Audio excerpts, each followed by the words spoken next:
প্রিয় মাধ্যমিক 2026 শিক্ষার্থীরা, আজ আমি তোমাদের সামনে ইতিহাস বিষয়ের মান 8 এর গুরুত্বপূর্ণ 6টি প্রশ্ন শেয়ার করব, যেগুলো টেস্ট ও ফাইনালের জন্য সমানভাবে কার্যকরী। প্রথম প্রশ্ন, 1857 খ্রিস্টাব্দের মহাবিদ্রোহের চরিত্র ও প্রকৃতি বিশ্লেষণ করো। এই বিদ্রোহের প্রতি শিক্ষিত বাঙালি সমাজের কিরূপ মনোভাব ছিল? 2 নম্বর, মানুষ, প্রকৃতি ও শিক্ষার সমন্বয় বিষয়ে রবীন্দ্রনাথের শিক্ষা চিন্তা ও শান্তিনিকেতন ভাবনার সংক্ষিপ্ত পরিচয় দাও। 3 নম্বর, সশস্ত্র বিপ্লবী আন্দোলনে নারী ও ছাত্র সমাজের ভূমিকা বিশ্লেষণ করো। 4 নম্বর, নীল বিদ্রোহের কারণ ও বৈশিষ্ট্য, ফলাফল বা গুরুত্ব লেখো। 5 নম্বর, বিংশ শতকের ভারতে উপনিবেশ বিরোধী আন্দোলনে বামপন্থীদের ভূমিকা কী ছিল।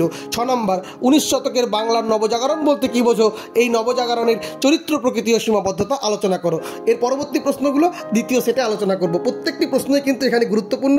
এরকম আরও সাজেশন, টেস্ট গাইড ও নোটস পেতে আমাদের পেজ ও চ্যানেলটিকে ফলো করে রেখো। অনলাইন বা অফলাইনে টিউশন পড়তে আমাদের সঙ্গে যোগাযোগ করতে পারো।